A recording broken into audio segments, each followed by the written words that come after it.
of them, because Virbhadra Singh ji ऐसी शख्सियत थी कि वो बीजेपी के लोगों का भी काम करते थे। इट वाज नॉट कि मैंने कांग्रेस का ही करना।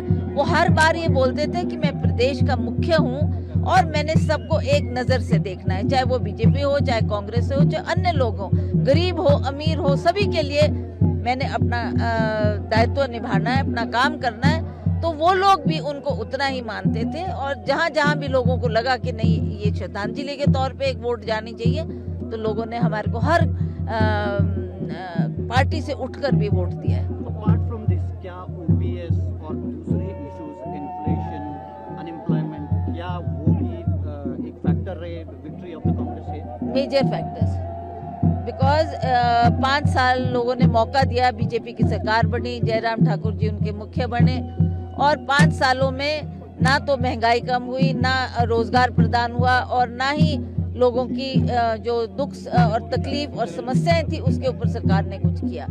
जैसा कि हमारे किसान हैं, बागवान हैं, वो जीएसटी से बहुत दुखी थे, चाहे वो खाद पे थी, चाहे स्प्रे पे थी, चाहे ट्रे पे थी, चाहे पेटी पे थे, हर चीज पे आपने जीएसटी लगा दी, जो कि एक आम आदमी के पहुंच से बाहर होती जा रही बातें थी। उन्होंने भी पुकार की और बीजेपी ने अनदेखी उन बातों को किया है। हमने कहा है कि हम सरकार बनाएंगे, हम आपकी मदद करेंगे। जो 10 कमिटमेंट कांग्रेस पार्टी ने किए हैं, गारंटीज जिसको आप कहते हैं, पीपल आर होपफुल, क्या भरोसा दिलाएंगी एज कांग्रेस चीफ? देखिए, हमने तो माननीय वीरभद्र सिंह जी से यही सीखा है और वो भी इस बात को प्राथमिकता देते थे कि जो कह दिया वो करना है, जो कह दिया वो पत्थर की लकीर होती थी उनके लिए। तो हम भी मानते हैं कि अव्वल तो हमको कुछ ऐसी बात कहनी नहीं चाहिए जो नहीं कर सके, पर जो कह दिया उसको करके दिखाना है। तो हमने ये जो बातें की है, चाहे ओपीएस देने की बात की है, चाहे महिलाओं को मदद करने की बात की है, चाहे युवाओं को रोजगार देने की बात की है, ये सारे मुद्दे हमने लोगों को तभी किए हैं जब हम आश्वस्त थे कि हम इन कामों को कर सकते हैं। और जैसे सरकार बनेगी तो हम अवश्य इसके ऊपर ध्यान देकर इन कामों को लागू करेंगे। Virbhadra Singh was a role model for state in Congress. Holy Lodge Power Center माना जाता है। What are you looking forward? आज एक बार फिर से रौनक आई है। Is it an emotional moment for you? It is a very emotional moment. In fact, इतने लोगों ने आज मुझे इस बात का एहसास दिलाया कि ऐसा लगता है कि वो माहौल जब वीरभद्र सिंह जी हुआ करते थे, आज वही माहौल देखने को मिल रहा है हॉली लॉज में।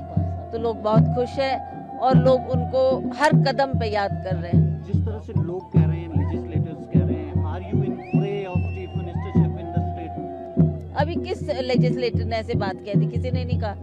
People have started. No, तो it may be the common man. We have to sit down with the legislatures. बैठ के उनसे बातचीत की जाएगी, चर्चा की जाएगी, वो क्या कहते हैं, क्या उनका मानना है, क्या चाहते हैं, वो हाई कमांड तक पहुंचाई जाएगी और हाई कमांड इस पर फैसला लेगी। Do you want the legacy of Veerbhadra Singh should be carried forward? That can never be stopped. उनकी जो लेगेसी है वो आगे चलती जाएगी और जिस तरीके से उन्होंने भी पार्टी के लिए और प्रदेश के लिए काम किया, हम भी उसी भावना से हिमाचल प्रदेश की सेवा करेंगे। फाइनली अगला कदम क्या है? क्या कांग्रेस पार्टी की जो विधायक दल की बैठक है हिमाचल में शेड्यूल होगी? हाई कमान से कोई लीडरशिप जो ऑब्जर्वर्स है, are they coming to Shimla? क्या अपडेट है? अभी मैं बात ही नहीं कर पाई हमारे जो प्रभारी है शुक्ला जी से। अभी तो हमारे फाइनल रिजल्ट्स नहीं आए हैं, उसके बाद के we will talk to him, क्या वो निर्देश देते हैं, हाईकमांड क्या चाहती है, फिर उसके मुताबिक किया जाएगा। कोचिंग का डर नहीं है? Not at all, not at all. Shifting की बात की जा रही है, विधायकों को चंडीगढ़ भेजा रहा है, is it so? No, Chandigarh was docked because it's a central point. कोई ऊना से आएगा, कोई कांगड़ा से आएगा, उनको शिमला पहुंचते हुए टाइम लगता है, तो हमने सोचा why not a central place which is easily accessible for everybody. वहाँ आएंगे और बैठ के बात करेंगे। Any date finalized for the meeting of the legislators? अभी देखते हैं ना, रिजल्ट तो पूरा होने दो फिर।